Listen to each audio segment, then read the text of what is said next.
Saya berada di depan konveyor. Konveyor ini akan mengangkut konsentrat tembaga. Seperti yang sudah Anda ketahui, konsentrat tembaga ini didatangkan dari Papua, dari PT Freeport. Dan konsentrat tembaga ini akan dialirkan ke mesin-mesin produksi untuk selanjutnya menghasilkan produk utama berupa katoda tembaga dan berbagai produk-produk turunan lainnya. Untuk mengetahui lebih detailnya, saya akan berdiskusi lebih lanjut dengan Bapak Tony Wenas, Presiden Direktur PT Freeport Indonesia. Ingin tahu gimana kelanjutannya? Ikuti saya.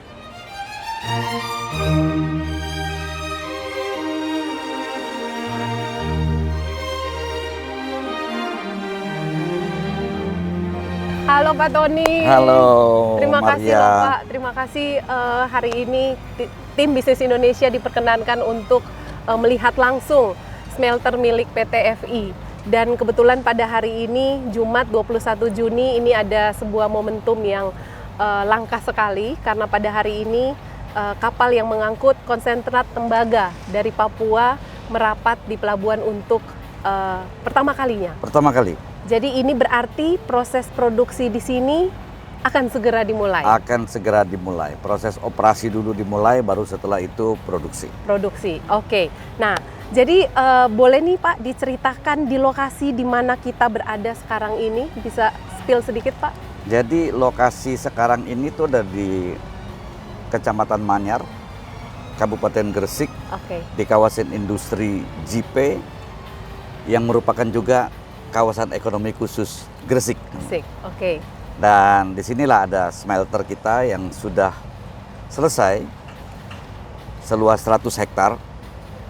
Ini smelter tembaga single line yang terbesar di dunia. Terbesar di dunia? Terbesar di dunia. Dan adanya di Indonesia. Jadi kita perlu bangga. Dan kalau dilihat ini adalah conveyor belt yang mengangkut konsentrat. Tadi dari arah sana, itu dari arah pelabuhan, sekitar 3 km. Pelabuhan itu juga didedikasikan khusus untuk kepentingan Freeport. Jadi di situ ada 2 jetty, yang satu untuk para tenant lainnya, yang satu lagi adalah khusus untuk Freeport untuk menerima konsentrat dan juga menjual katoda tembaga nantinya, dan juga menjual asam sulfat yang merupakan produk sampingnya, byproduct dari ada copper slag juga. Jadi pelabuhan itu ini tadi udah datang kapalnya, ada sekitar 10.000 ton untuk tahap pertama ini, konsentrat dibawa dari Papua dan ditransport lewat conveyor belt ke tempat penyimpanan. Konsentrat ini kapasitasnya sekitar 130.000 ton. 130.000 ton. Kemudian nanti konsentrat itu akan dibawa ke furnace lewat conveyor belt yang ini. Begitu prosesnya. Prosesnya di situ, kemudian di furnace dia dimasak sampai 1.500 derajat kira-kira. Setelah itu melalui proses converter furnace, ya, dan dia akan kemudian bentuknya menjadi anoda tembaga. Produk utama. Anoda tembaga itu kemudian dibuat di anode casting namanya, untuk dicetak menjadi lempengan sekitar 1 kali 1 meter. Nah, kemudian anoda tembaga ini akan dibawa ke electro refinery, dilakukan proses elektrolisa di situ, sekitar 3 minggu direndam, kemudian dipanen setelah 3 minggu menjadi katoda tembaga. 99,99% dengan byproduct lumpur anoda yang nantinya akan dimurnikan di precious metal refinery yang akan selesai bulan Desember nanti. Ya, prosesnya cukup panjang ya Pak, lumayan panjang. Ya, total prosesnya dari mulai konsentrat tiba itu sekitar 23 hari lah. Oke, 23 hari. Pak, sedikit ya mundur ke belakang. Ini kan smelter yang kedua milik PT FI. Sebelumnya sudah ada PT Smelting. Boleh cerita sedikit kapasitas yang ada di Sudah ada PT Smelting itu mulai beroperasi dari tahun 97. PT FI di situ memiliki saham awalnya 25%, kemudian meningkat beberapa tahun lalu menjadi 40%, dan PT Smelting tadinya kapasitasnya 1 juta ton konsentrat tembaga inputnya ya. Jadi kita kalau outputnya kira-kira 300.000 ton katoda tembaga. dari konsentrat menjadi katoda. Itu dari 1 juta kira-kira 300.000. Nah itu kita ekspansi menjadi 1,3 juta ton feeding konsentrat, inputnya. Jadi nanti hasilnya akan jadi sekitar 350.000 ton katoda tembaga. Dan itu sudah menjadi sekian. Jadi kalau di total 1,3 juta ton di PT Smelting yang juga berlokasi di Kecamatan Manyar, Kabupaten Gresik, jaraknya kira-kira 10 km dari sini. Digabung dengan yang ada di sini, di kawasan ekonomi khusus Gresik ini, itu akan total 1,3 plus 1,7 jadi total 3 juta ton konsentrat tembaga untuk input smelter ini. Hasilnya total akan menjadi sekitar 1 juta ton katoda tembaga. 1 juta ton, Sekitar, 350 dari smelting, kira-kira 650.000 dari sini. Itu jumlahnya akan naik turun tergantung dari kadar di tambangnya seperti apa.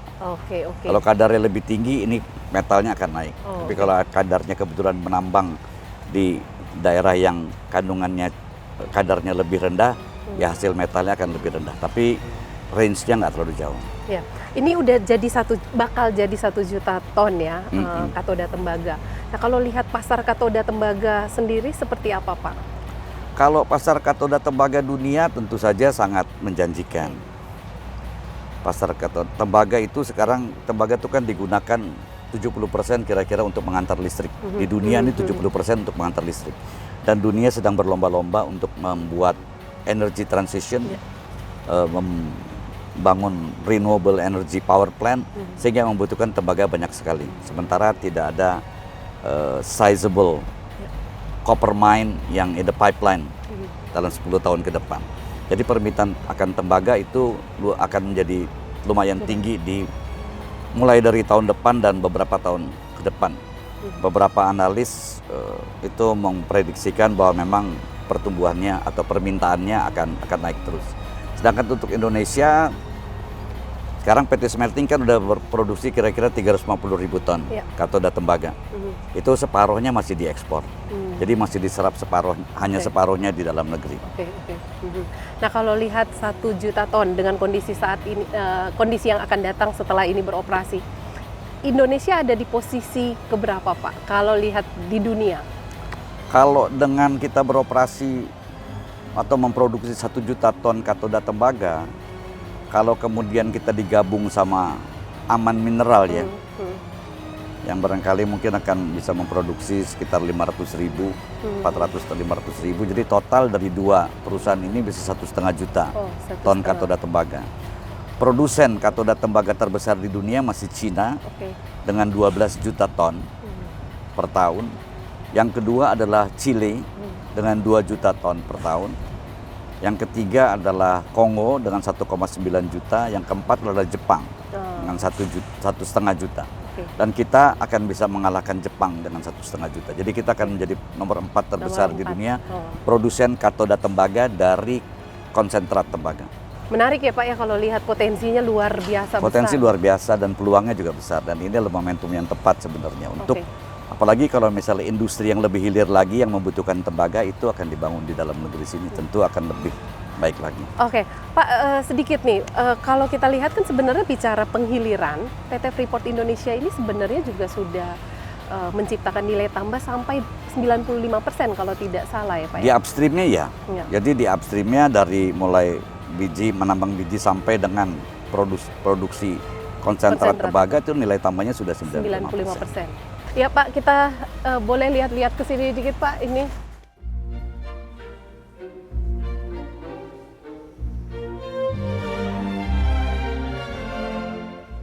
Pak, itu saya lihat itu tenaga kerja, mereka lagi itu salah satu proses lah tentu saja di smelter tersebut udah, ya. Kalau ada blue ribbon seperti ini udah operational. Oh, ini operasional. Iya. Jadi sebagian besar udah blue ribbon. Oh, oke. Oh, itu juga ya Pak ya? Iya. Blue ribbon itu udah operasional. Dan ini akan beroperasi 24 jam, 7 days a week. Jadi 365 hari. Memang perlu ada shutdown, regular shutdown, yang schedule shutdown lah, itu sekitar 75 hari dalam setahun. Dan ini kalau tenaga kerja yang akan mengoperasikan smelter ini totalnya kira-kira 2.000. 2.000. Dan Oke. 70%-nya adalah lokal Jawa Timur. Oh. Baik Gresik maupun kabupaten lain. Dominannya adalah Gresik. Gresik sekitar 45%. Dan lokal Jawa Timurnya adalah sekitar 28%. Jadi total kira-kira 75% itu dari yang Jawa Timur untuk Oke. operasional.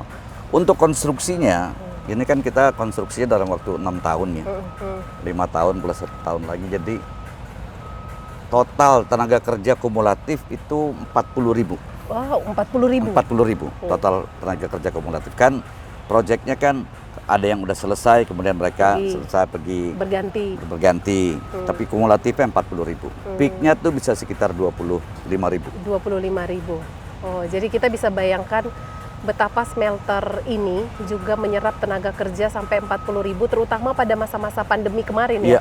Jadi secara kumulatif kan ini jumlah yang sangat besar. Memang sempat pada saat awal-awal COVID di sini PSBB ya sini. Iya, betul. Jadi nggak boleh ada kegiatan. Tapi memang pada saat itu kegiatan konstruksi fisiknya memang belum mulai. Belum mulai. Oh, Tapi oke. persiapan-persiapannya jadi tetap terganggu. Jadi kalau tenaga kerja sendiri ada yang dari Papua, Pak, di sini?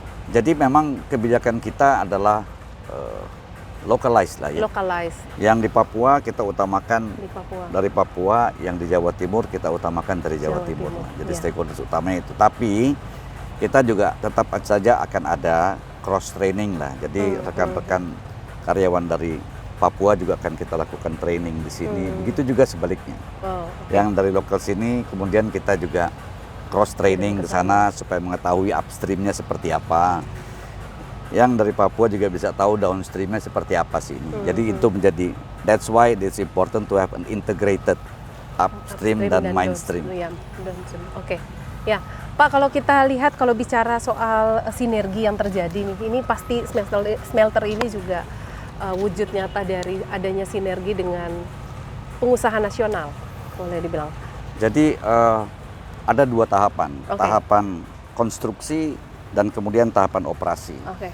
Tahapan konstruksi memang sebagian besar masih dilakukan oleh perusahaan asing yang punya cabang di Indonesia. Karena teknologinya adalah teknologi Outotec dari Finland. EPC kontraktornya adalah Chiyoda dari Jepang. Oh. Nah, dan subkontraktor dari Chiyoda itu memang ada beberapa perusahaan lagi, termasuk beberapa perusahaan nasional yang sudah ikut di situ, dan juga lebih turun lagi juga melibatkan pengusaha-pengusaha atau perusahaan dari daerah ya, dari Gresik maupun dari lokal Jawa Timur.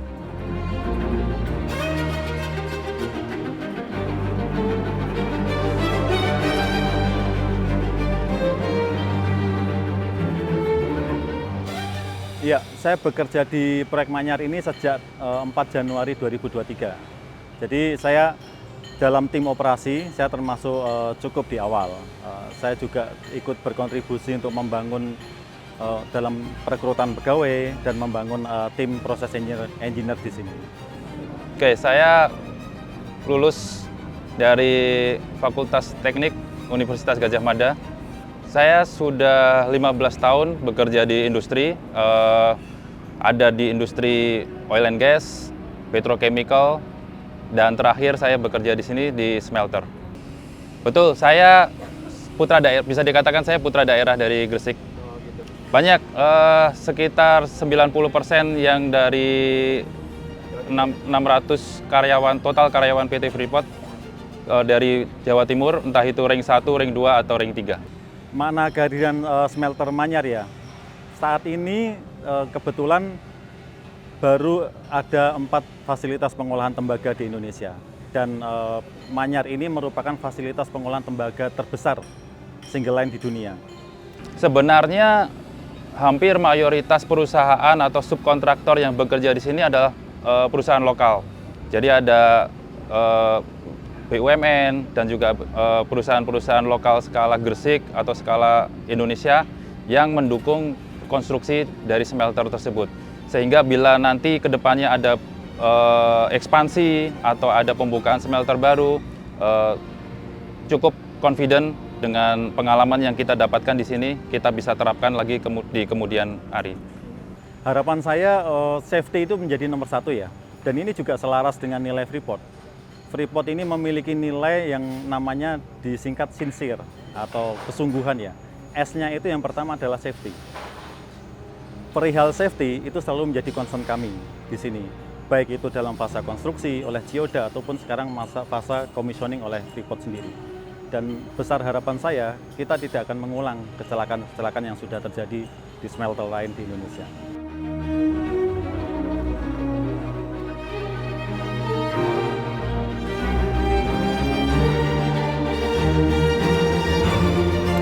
Ini apa nih Pak, fasilitas apa? Ini effluent water treatment plant. Oke. Jadi untuk mengolah sisa-sisa air yang keluar dari proses produksi itu sendiri. Oh, itu juga ada pengolahannya Ada ya? semuanya. Oke. Terus semuanya akan dilakukan sesuai dengan persyaratan-persyaratan dan kaidah-kaidah lingkungan hidup, bukan hanya nasional tapi juga internasional. Tuh. Karena kita nggak mau juga kita dibilang koper kita tuh dirty copper. Benar. Dan itu dari hulunya ada sertifikasi, Copper Mark Certification. Copper Mark Dan kalau di Certification. dunia tembaga itu kalau udah certificated by Copper Mark, itu berarti sudah memenuhi ESG dan lain sebagainya. Iya, kalau bicara ESG sekarang juga jadi tuntutan ya Pak. Iya, Ya, makanya. dan itu akan bisa mempengaruhi pasar. Ah. Kita memasarkan produk kita. Nah Pak, ini saya mau gali juga nih soal kepemimpinan, leadership. Di belakang semuanya ini tentu saja ada seorang Tony Wenas di baliknya. Dan yang lain-lainnya Dan juga yang banyak. lain-lainnya, tetapi leadership itu ya ada di Pak Tony Wenas.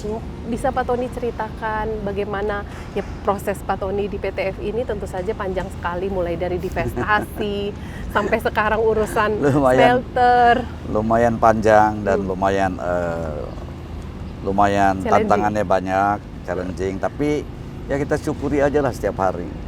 Setiap hari bersyukur bahwa kita masih diberikan waktu, diberikan kemampuan, sehingga kalau kita setiap hari bersyukur, insya Allah kalau Tuhan mengizinkan, itu hati akan lebih tenang kalau kita bersyukur. Tapi kalau kita kemudian menggerutu, kemudian berkeluh kesah apa yang kita lakukan, yang pertama kali dengar keluh kesah kita adalah telinga kita sendiri. Jadi makanya saya dibawa enak aja lah, walaupun persoalannya banyak, tantangannya banyak, tapi nggak usah terlalu membuat kita menjadi stres. Walaupun pasti level of stress kadang-kadang kita nggak menyadari bahwa kita udah stres sebenarnya. Tapi apalagi kalau dibarengi dengan main musik, dengan kaset itu akan lebih santai lah, akan lebih soft. Dan pada dasarnya intinya adalah bersyukur. Tapi graceful. Tadi karena singgung sedikit main musiknya, Pak Tony Wenas, dan musik itu seolah-olah dua hal yang tidak terpisahkan. Gimana membagi waktu, Pak? Membagi waktu, ya harus bisa bagi waktu. Waktu itu kan 24 jam satu hari, nggak pernah kurang, nggak pernah lebih. Saya selalu bilang, saya tidur itu 6 jam satu hari. Di rumah, kalau pagi 2 jam, kalau malam 2 jam di rumah. Jadi total 10 jam. Masih ada 14 jam. Itu bisa kita lakukan banyak sekali di 14 jam itu. Bekerja di kantor ngurus Freeport barangkali effectively barangkali 5 jam satu hari gitu ya. Sisanya masih ada 9 jam. Barangkali untuk musik, untuk ngurus Papri, Persatuan Artis Penyanyi Pemusik Pencipta Lagu Republik Indonesia, itu mungkin cuma 1 jam satu hari. Satu minggunya 5 jam. Saya mungkin main piano di rumah dalam seminggu mungkin 2-3 jam lah barangkali. Jadi selalu sebenarnya ada waktu. Cuman bagaimana kita disiplin sama diri kita sendiri. Jadi kalau misalnya katakanlah rapat perlunya 1 jam, ya 1 jam saja rapat. Dan ini mungkin salah satu rahasia yang membuat Pak Tony ini bisa menghadapi situasi yang dihadapi oleh PT Freeport saat ini gitu ya. Jadi tekanannya banyak, urusannya banyak, tetapi bisa tetap santai. Ya diusahakan sedapat mungkin seperti itulah.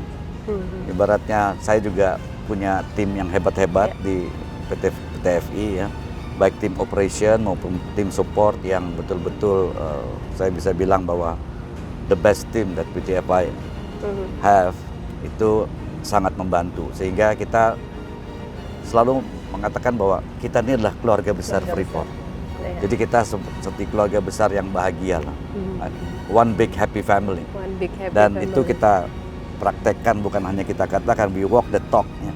Ibaratnya kita praktekkan dalam kita berinteraksi satu sama lain, sehingga persoalan seberat apapun juga kalau memang dibahas dalam suasana kekeluargaan itu pasti akan bisa terselesaikan. mencapai solusi yang diharapkan.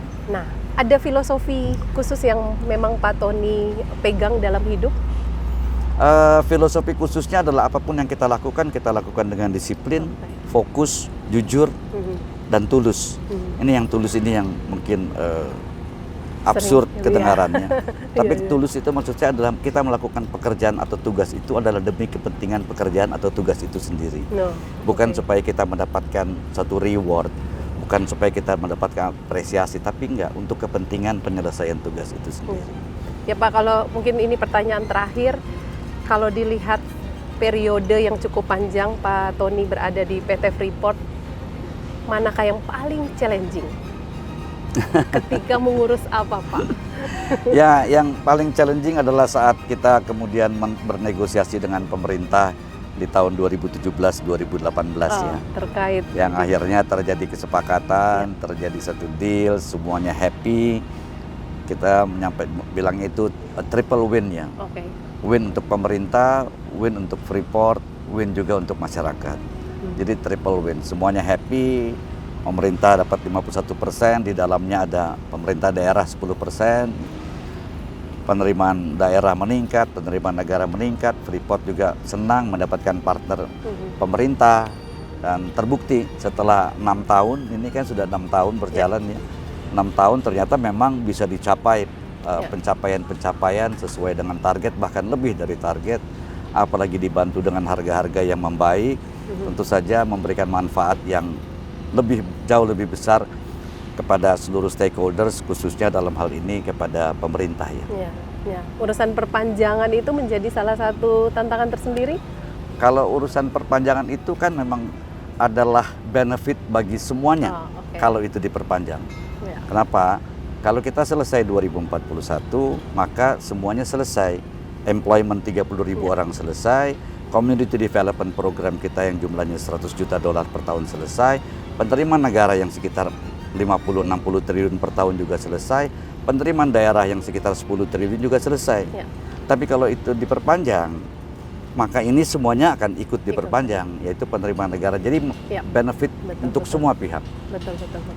Oke, ya. Oke Pak, kita jalan lagi Pak. Oke.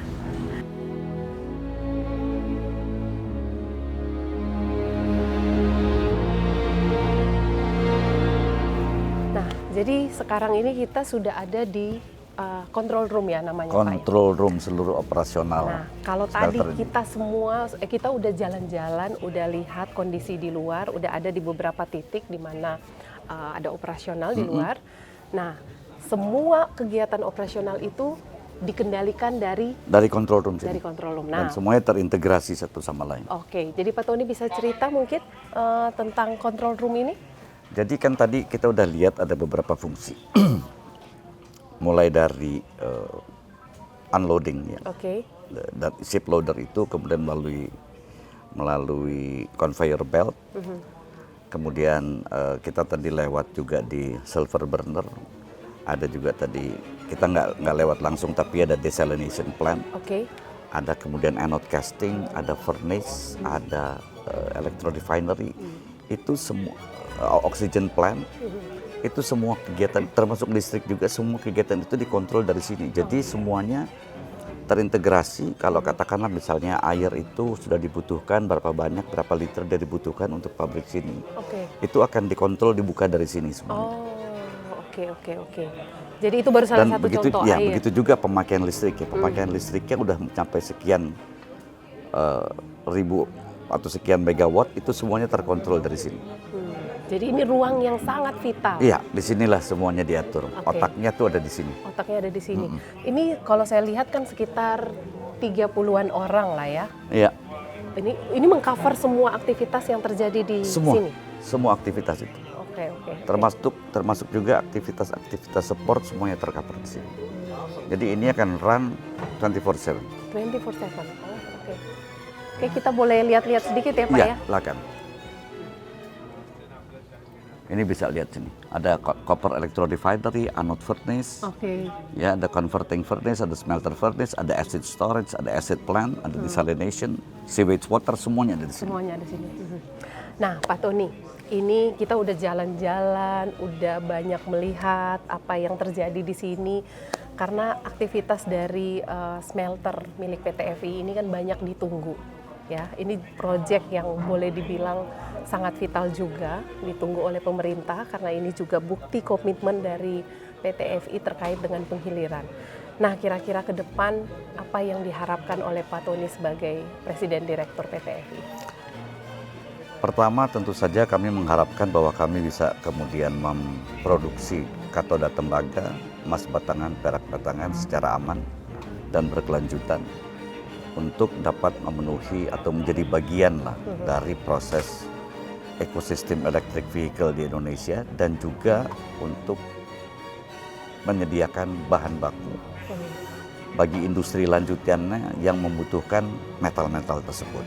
Nah, harapan utamanya adalah tentu saja agar industri lanjutannya itu atau yang lebih hilir lagi juga bisa segera muncul di Indonesia. Ya, apakah itu boleh dibilang sebagai satu tantangan terbesar pasca smelter milik PT FI ini beroperasi? Tantangannya adalah tantangan dari nasional kita. Nasional, oke. Karena kami kalau di tambang hilirisasi kami itu ya udah sampai memproduksi metal 99,99. Selanjutnya adalah industri manufacturing. Tapi tentu saja ini adalah satu PR kita semuanya bagaimana kita bisa bersama-sama untuk kemudian mengundang para manufacturer untuk mau membangun industri di Indonesia supaya nilai tambahnya lebih banyak lagi. Tapi kan soalnya kalau nama tembaga di dunia ini itu tembaga lagi dibutuhkan banyak sekali. Betul, betul. Demandnya naik terus sementara supply-nya terbatas. Sehingga memang diperkirakan tembaga akan menjadi the future of minerals. The future of minerals. Dan karena 70% dari tembaga dunia digunakan untuk mengantarkan listrik. Betul. Dan sekarang ini orang berlomba-lomba transition, energy transition, transisi energi. Dimanapun juga sekarang melakukan itu. Jadi mereka akan membangun renewable energy yang tentu saja akan membutuhkan tembaga jauh lebih banyak. Not to mention juga mengenai electric vehicle ya, yang akan membutuhkan tembaga 4 kali lipat lebih banyak daripada conventional vehicle. Jadi peluangnya besar sekali, apalagi PLN juga akan membangun 47.000 kilometer Makin besar lagi.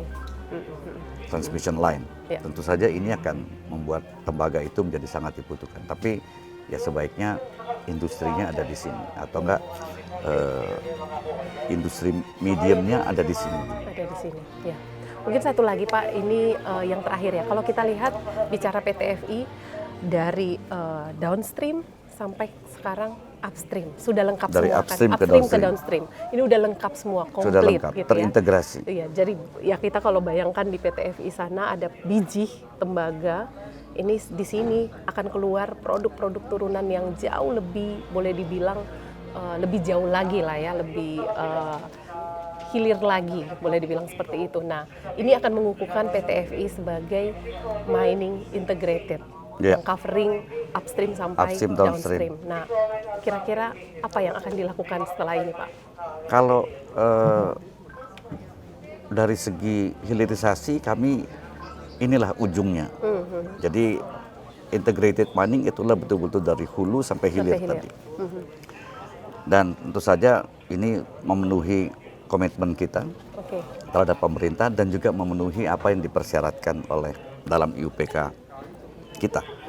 Dan tentu saja kalau mau dikaitkan sama sekarang kan lagi banyak dibicarakan soal perpanjangan IUPK.